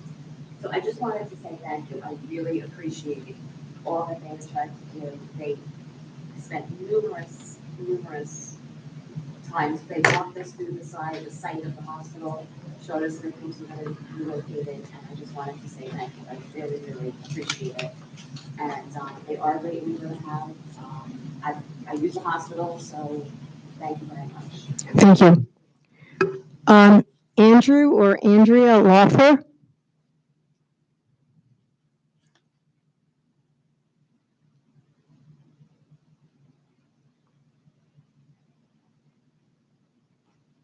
Good evening. My name is Andrew Lawfer. I live at 137 Cedar Point Drive in West Islip. Many of the things that I was going to say have already been said, and I will start by stating that modernization of our medical facilities is critically important. Aging facilities do not provide top quality care. So I'm fully supportive of the improvements of the hospital. My key points and my concern before I came down here tonight was the traffic that comes through our area through Cedar Point Drive, Great Lane, and Driftwood Lane. That seems to have been addressed, but the one thing which I did not hear was in the traffic studies that were done, nothing seems to have been done going through the neighborhood. And when I leave in the mornings, I will tell you that we have complete traffic, whether it's coming from the school, whether it's hospital employees. You can see people in scrubs that are in the vehicles. So if they're wearing the scrubs, I'm assuming they're not going to one of the schools. We need to eliminate the people that are coming through our community. They speed through the community because they're running late to work. It could literally take me coming out of Gate Lane, coming past the hospital, between the school and all of the medical traffic. It could take me 15 minutes. I can see the traffic light going over and over and over. So I have to time how I exit my neighborhood. That seems to have been accomplished, which is resonating now. I'm incredibly appreciative of it. And then I did hear the points about moving the traffic to the west side. And I absolutely sympathize with the people that are going to potentially be impacted. But as I'm understanding, that traffic is going to be on the inside of the hospital property. There's going to be a buffer. There's a fence. There's going to be, beautiful landscaping that's built as a buffer. That's not going to have the traffic that we have from the community. The community is never going to hit that traffic. So my hope is, as I've lived in this community for many, many years now, originally the emergency room was on the west side of the hospital. It almost seemed, overnight that the emergency room got moved and the entranceway got moved over to Beach Drive. That, as I understood, was never the initial plan when the hospital had submitted to get approval to do that. So my hope as I stand here today is that what the hospital is going to request and what's going to be approved is what is going to be built, and that they will not build it and figure we can ask for permission later on. I'm hopeful that the board will support whatever the plan is and whatever gets approved, that is what will be built. Nothing different, nothing coming back, but we as a community need to galvanize because we're surprised with the emergency room and or bunch of traffic coming, our way. So I thank you for giving me the opportunity to speak. I really appreciate it. Thank you, sir. Roy Whitaker? Whalen. Thanks, Jim. Thank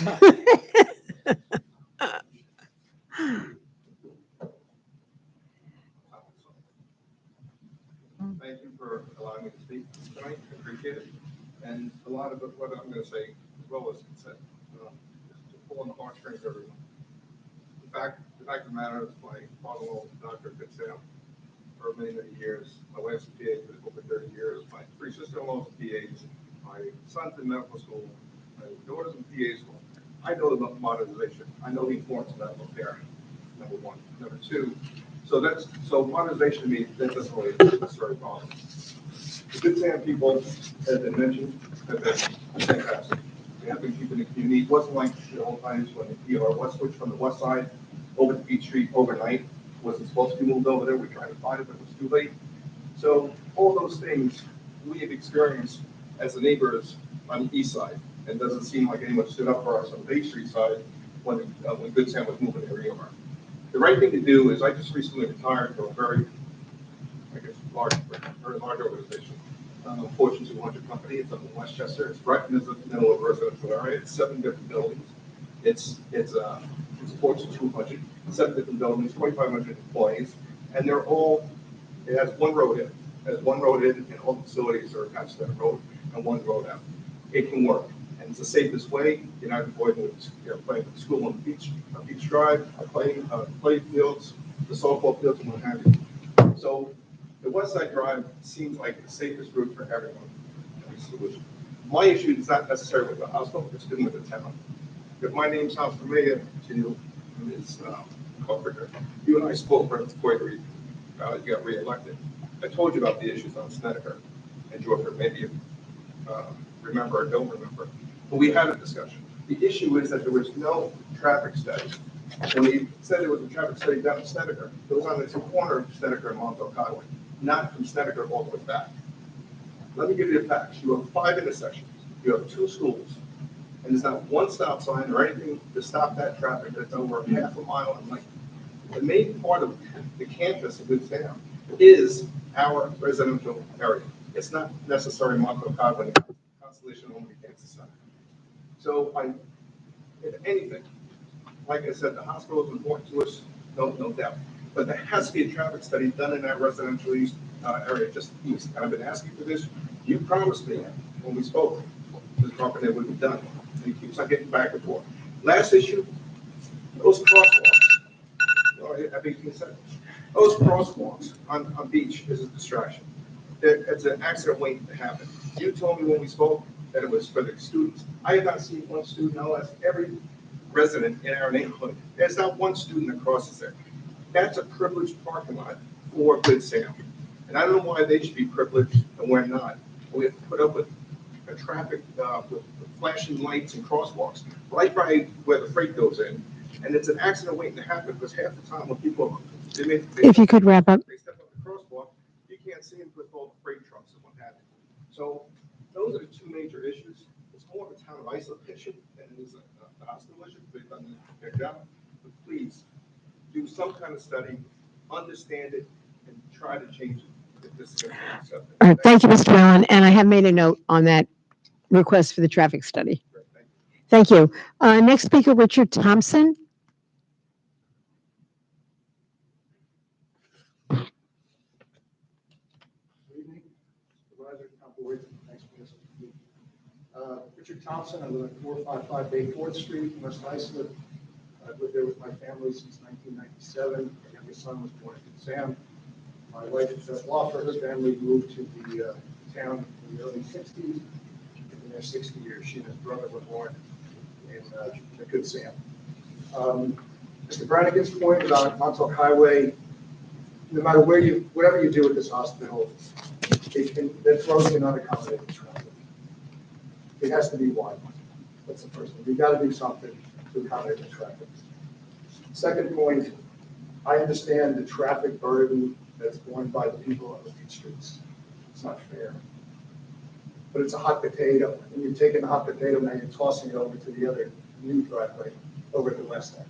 And that doesn't fix anything. Anybody who's driven into Manhattan knows that if you're heading on the 495 and the Midtown Tunnel jammed, take the 59th Street Bridge.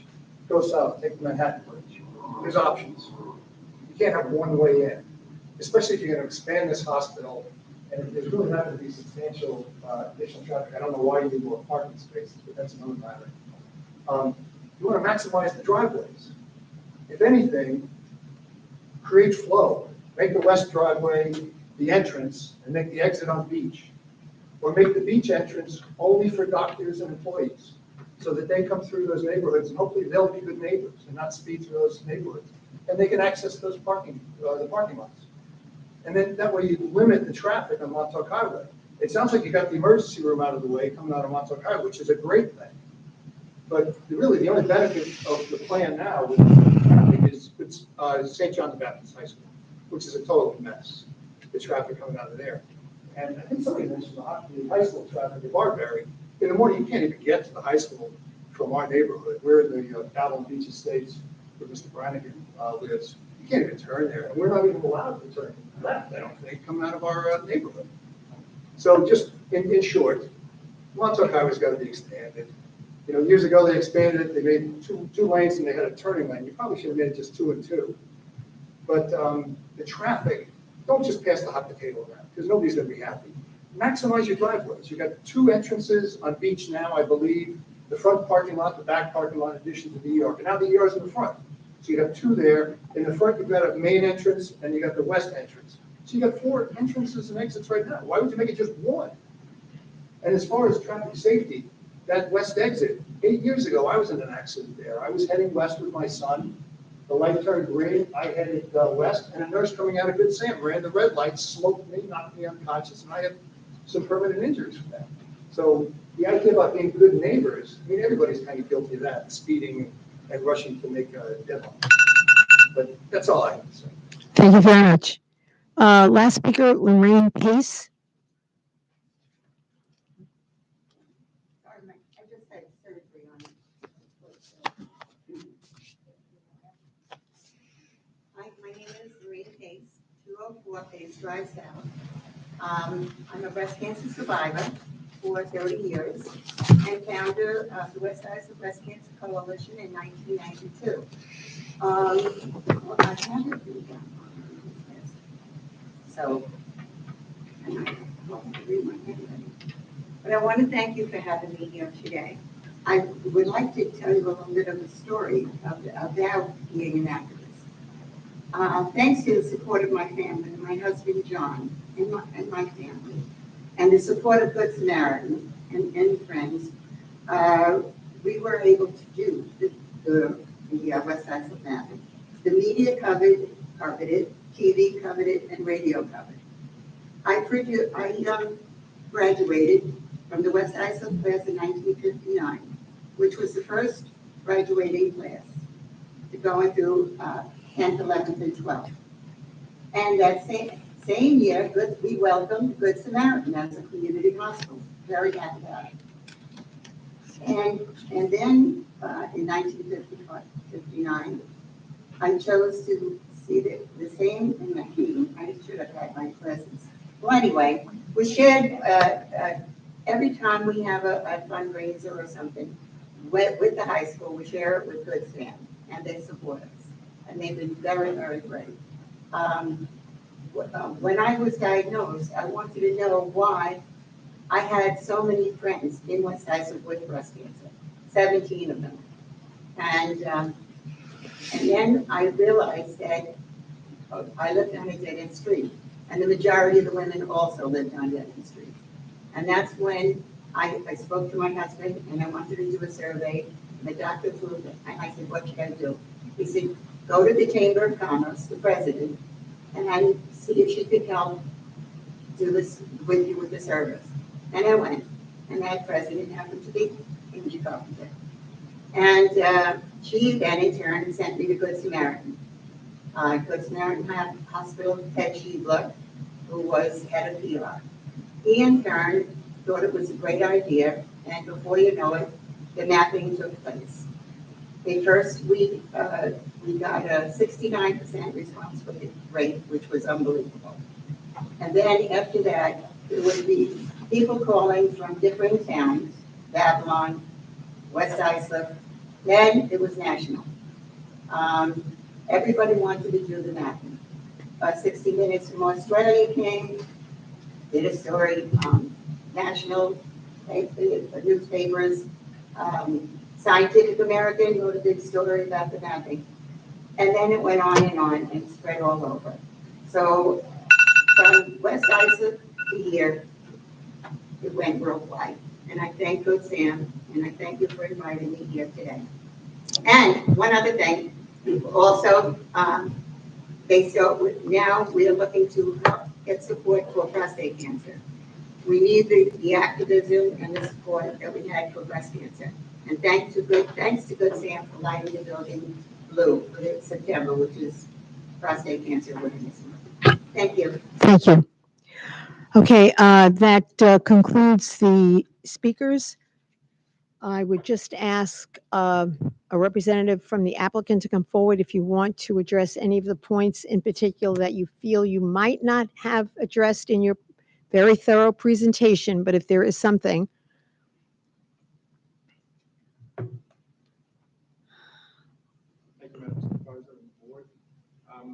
Just to address a few of the things, and I thank all of the members of the public who spoke. I think their comments were all very valuable, and thank you for that.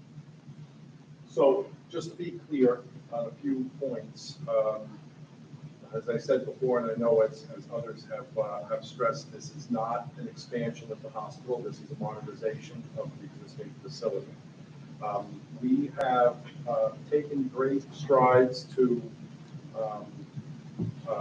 try to alleviate some of the situation, some of the traffic situation along Beach Drive.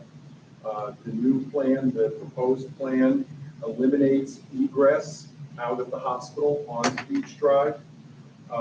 So employees then, or people coming out of the hospital, can no longer traverse south on Beach Drive and go through Gate Lane. So that's going to take a lot of traffic off of Gate Lane, which is now.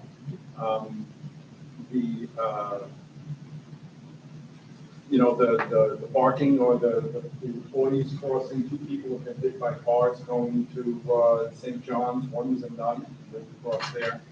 The other one was an employee, which is the reason why we have those crossing areas now. I think they're very important for safety. The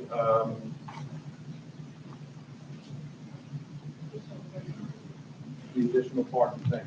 So the additional parking, somebody mentioned why we're adding additional parking if we're not adding any more traffic. The additional parking actually replaces the parking that we're losing at the front of the hospital. We're losing approximately 250 spaces for the new building, and those spaces are being replaced at the back of the hospital. There is excess parking in the building. We are on the campus. We're fortunate enough on this campus to have for land, not to have to build a enclosed parking structure. We can expand our parking, or we can replace the parking without building a parking garage.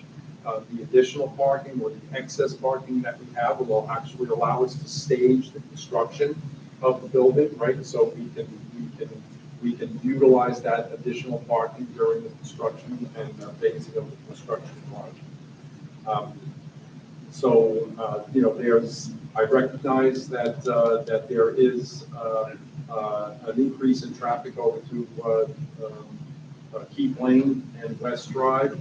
If you look at the traffic study has determined that area can handle it. We will continue to work with the town to try to make some additional improvements there. The lighting has changed.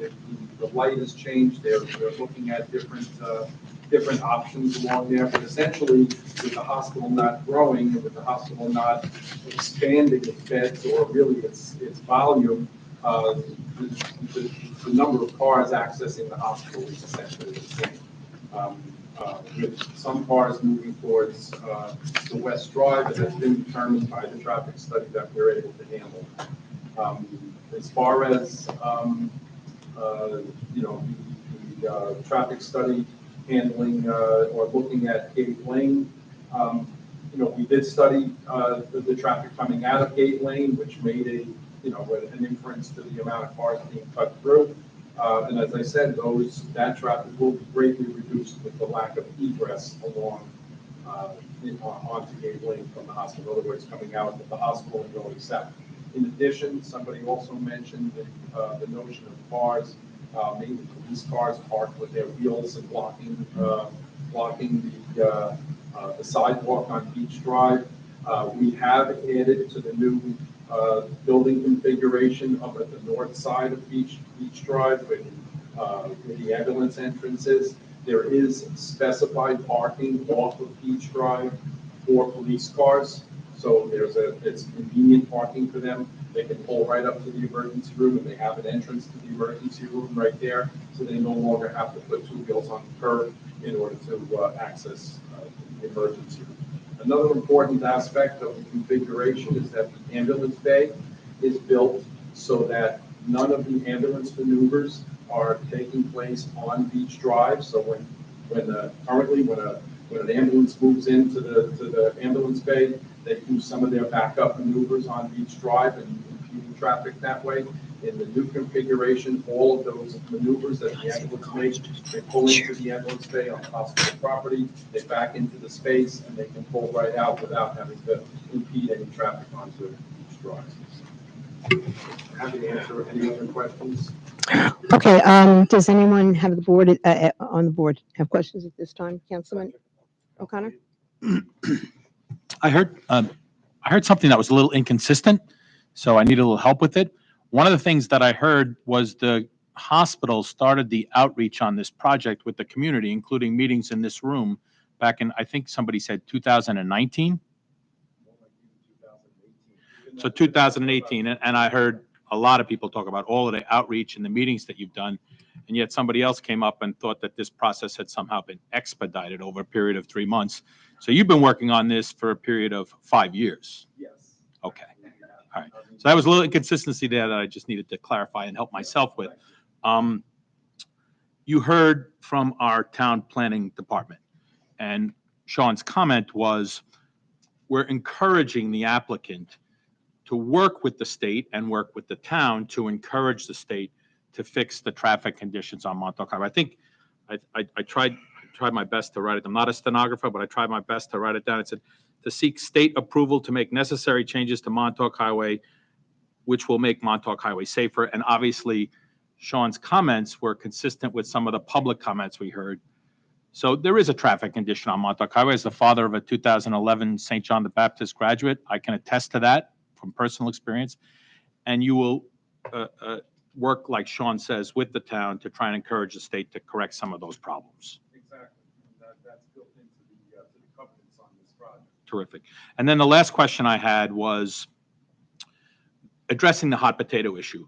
So I think Ms. Enciso came up and talked about what good neighbors you were with her and addressed her concerns. So that if this does result in some form of a hot potato where we are moving the problem from one street to another, you will work with those neighbors just as you worked with Ms. Enciso on Beach Street, right? We have worked with many of the neighbors on the west side of the hospital. I've met with many of them personally.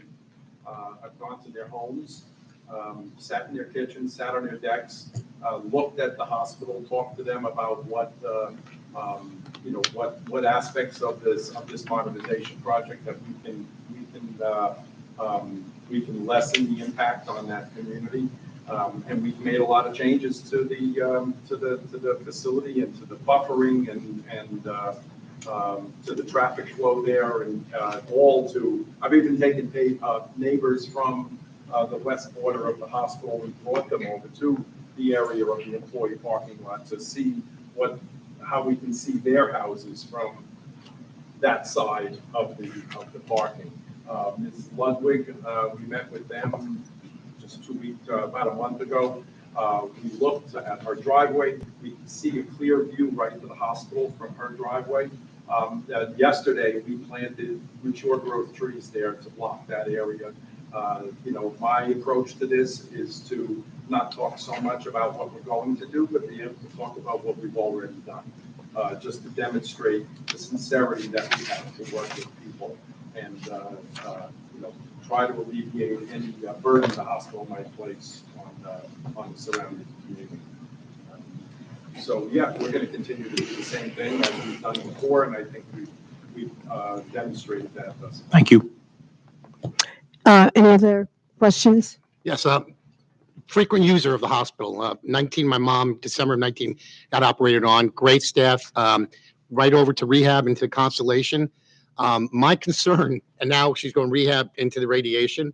I had my knees operated this year, so I'm very familiar with the west side. If you didn't have that west side entrance, not using Beach, that's huge. Are you going to put a left and right turn signal when you do this expansion onto Montauk Highway? Because there's none right now going to Keith.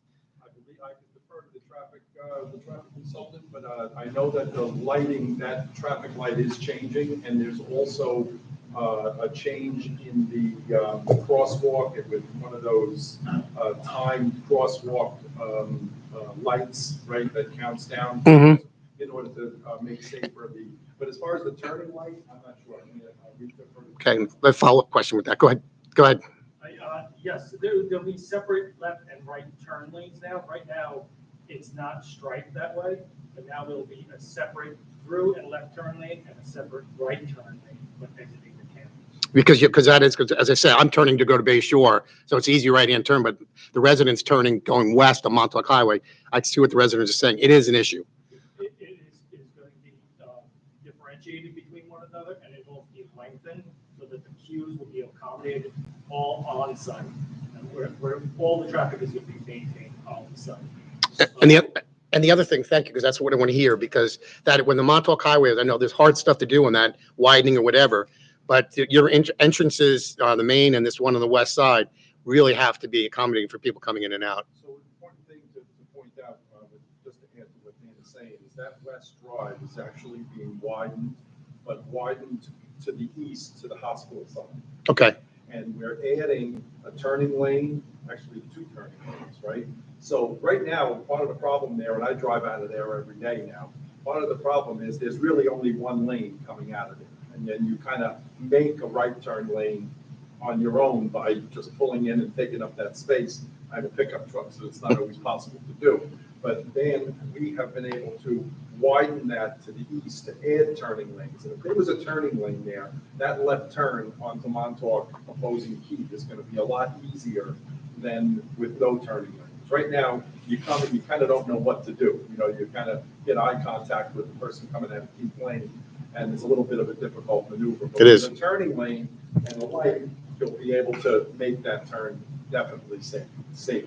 And the other question I have for you, because like when my mom was in Constellation, you get there for visiting hours and you park way in the back. I mean, you're doing like 4 football fields. Are you going to have buses around the campus for moving patients? Now around the campus. Okay. Our buses, I believe, run from 5:30 in the morning until 1 in the morning, John, right? Those are for the employees. Those buses drop employees up at the front of the hospital, the back of the hospital, and at Our Lady of Consolation in order to move the employees to the employee parking. Part of the problem that we have, or we had up until about a year ago, and again, this points to talking about what we have done rather than what we're going to do. Part of the problem that we had was our employees, because there was really no controls, there was really no control mechanism. It looked like Good Sam didn't have enough parking because all the employees were parking in the visitor parking lots. So what we've done is we've started with the front parking lot, the one up the existing visitor lot. We put a gate system there. This is a model for what we're going to do with the whole campus transformation. We put a gate system there. You can, and the gate system works with our visitor access system, right? So now when you come into the hospital, you, as a visitor, you show identification and you get a badge. That badge is then used to get out of the parking lot. If you're an employee and you come into the hospital and you go into the employee parking lot, you have to contact security and Mr. McMurray in order to get out of the parking lot, which is not something anybody wants to do. So there are controls that we put in place, and if you've driven by the hospital in the recent 15 months or so, you'll notice that employee parking lot is essentially empty, or the visitor parking lot is essentially empty now, because we've been able to demonstrate that we can shift our employees to the back, to the employee parking area. Thank you. And your staff over there is unbelievable. Except for Justin, but that's another. We'll talk about it later. You not only shifted the parking from that visitor lot, but also there was a real problem in the neighborhoods. Pease Lane and Milligan, those streets too were the repository of employee parking. That's right. And that has definitely been addressed. Those areas, Pease and Milligan, and even to some extent Keith, there is no parking up a little bit north on there, but then people were walking up, and a lot of that has got to do with culture. Mm-hmm. And we've spent a lot of time with our employees trying to convince people that we have to live and exist in the community, and if we create enough convenient parking for them, which we've done with our shuttle service, with our bus shuttle service, starting it and stopping it at different areas of the hospital to make it convenient for employees. Many of them have stopped parking in those areas and begun to use the hospital. Great. Thank you. Anything else? Yes, Yes. Councilwoman Bergen. So to that point, also site plan requirements and modifications, number 9, letter B, it says a minimum of 2,035 off-street parking stalls shall be provided for on-site. So just as the supervisor had mentioned with the on-street parking, that's now going to go away with regards to those 2,035 people who were parking on the street? Well, I can't guarantee that no employee is ever going to park on the street. I mean, if there's legal and public parking, then people can come to work and park. To the extent that people can park legally on the street, some of them are going to park legally on the street. I can't say that what we can do is provide convenient and adequate parking on our campus, which we've done. But if somebody comes in, and it could be a visitor, it could be a worker, if they find legal parking on the street, there's not a lot you can do about that. But you're stating here in in the paperwork that, yes, you will provide those parking spots for those people. We are Yeah. providing Okay. 2,000 some odd parking spots, which we believe will alleviate a lot of the street parking because we have adequate parking. With employees parked in the employee parking lot, that leaves adequate and convenient parking for visitors, which will deter or make it unnecessary for visitors to park on the public streets as well. Great. My next question, the buffer that you had spoken to the one resident about, will that buffer be sprinklered? We have sprinklers in there because if you plant plantings, Yes. very often we have applicants who come in and they say we plant the plantings, but then they don't put the water sprinkler system in, and then those plantings die, and your application is approved, and we have no recourse at that point. No. Yeah. Yes, it's absolutely sprinkled. We have planted trees, I think last fall, along the eastern border of the hospital where the existing parking lot is to the south. That's the existing parking lot across from the ball fields and partially across from the marina. Again, as a result of one of the meetings that I've had with residents, a gentleman from one of the bordering homes across from the other side of the ball fields pointed out that in the evening, in the winter, when employees come to their car and turn on the lights, the headlights shine across the ball field, go right in his house.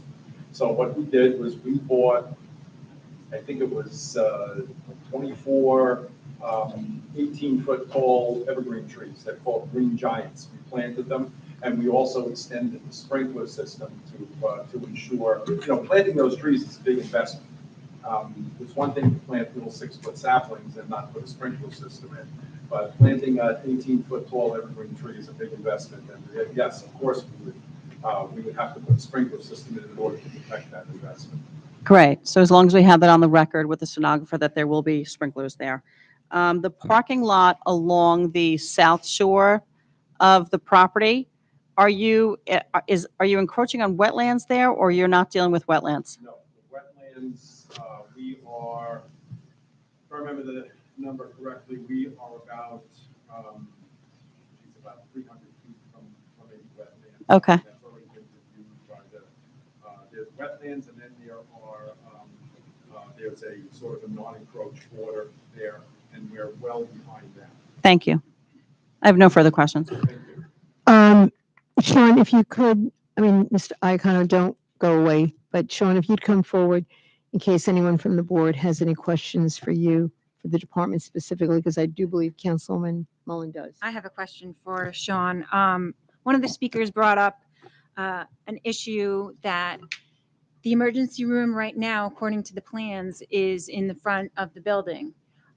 Do we have any legal recourse? Maybe I should ask JR this, if later on down the line they switch that? Because right now we're approving this based upon the representation that this emergency room is going to be in the front of the building. Right now, the covenants state that the hospital will be in substantial conformance with the conceptual site plan you saw tonight.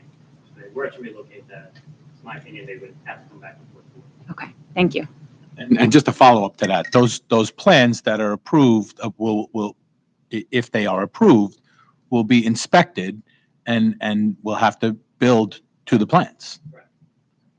So just one more clarification. I know one of the gentlemen that came here and spoke seemed to be insinuating that we were adding beds, that we were adding 36 more beds and then another 2 floors of 36 beds. These are, as I said in my presentation, these beds will allow us to separate shared patient rooms and create single patient rooms. So every time I take a patient out of a shared patient room and put them in a new private room, I've now created 2 private rooms. The shared room becomes a private room, and the new room is a private room. I'm no longer allowed to backfill that room with another patient to create additional beds because my license number of beds has not changed. It's 437. Right. And we have not applied to the Department of Health for a change in licensed beds. And if we did apply, we would have to come back before this board for another parking and traffic consideration. Okay, thank you. Are there any other questions? Okay, I just want to hear from the hospital. I'm pretty sure you said it, but I'd like you to say it one more time, that you will be working with the state to address whatever traffic concerns are, practical and doable for that Montauk Highway corridor. We're working, not only are we going to work with the state, but we're also working with the town of Islip on some potential. The state has to approve anything we come up with, right? So we're working with the town of Islip, the planning department in the town of Islip on improvements beyond what we've already noted here and what our traffic study has already shown and the state has already approved. But we're working with them on additional improvements that we can make along, particularly to that intersection and to the intersection of our Center Drive and Montauk Highway. And we've agreed in the covenants that we would work along with what you just said and make those applications to the state. At the end of the day, it's the state, the Department of Transportation that has to approve anything that we But certainly we are committed to being those advocates for the corridor. And some reference also was made to state officials. I know those that represent us on the state level have been very, very visible throughout this whole process, and also to have demonstrated a commitment to trying to make things better for everyone involved. Okay. Are there any other questions or comments? Hearing none. I make a motion to close the hearing, accept the negative deck, and approve the expansion. The modernization. Okay. We have a motion. We have a motion. Is there a second? Okay, we have a motion by Councilman Cochran, a second by Councilman O'Connor. I am going to recuse myself. I have been involved as a volunteer with Catholic Health on one of the committees. I actually recused myself on any discussion of this project, but in the interest of full transparency, I want to put that on the record, and I will be recusing myself. So having said that, I will call the vote. We have a motion and a second. All those in favor? Aye. Aye. 4 in favor, 1 recusal. It is approved. Thank you. Thank you.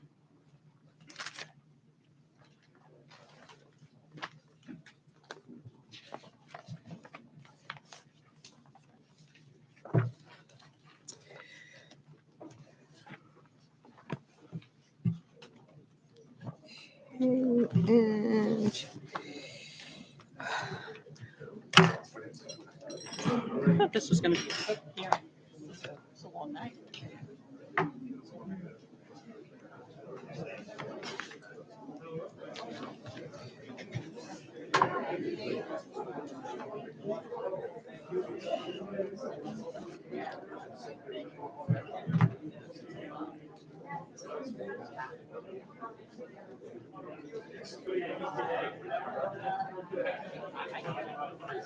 All right.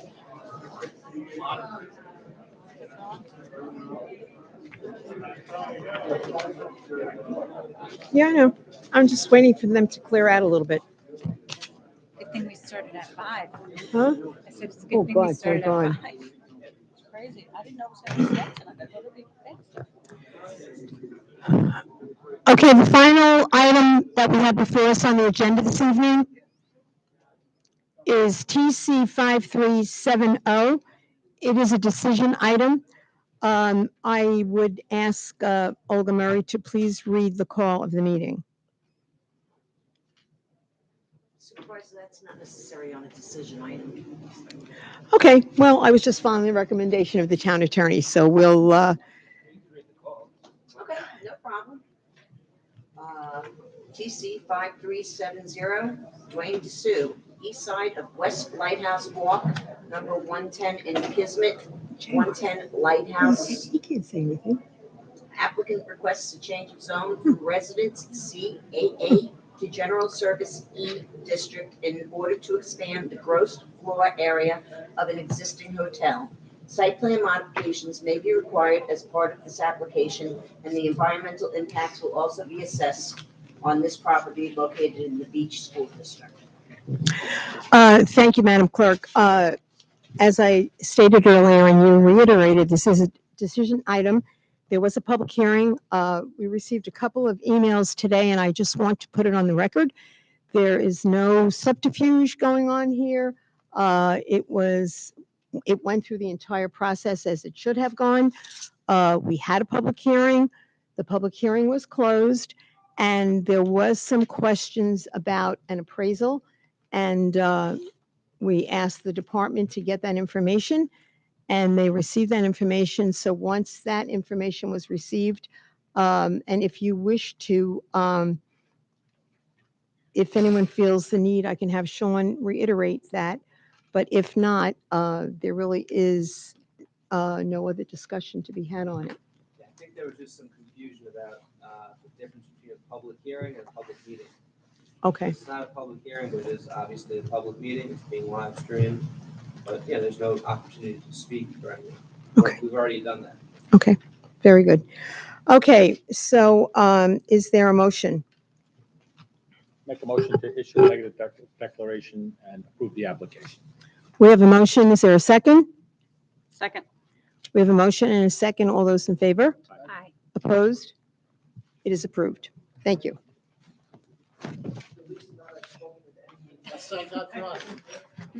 You're not getting paid by the word, are you? A motion to adjourn, right? Yeah. Supervisor? Motion to adjourn. Okay, we have a motion to adjourn.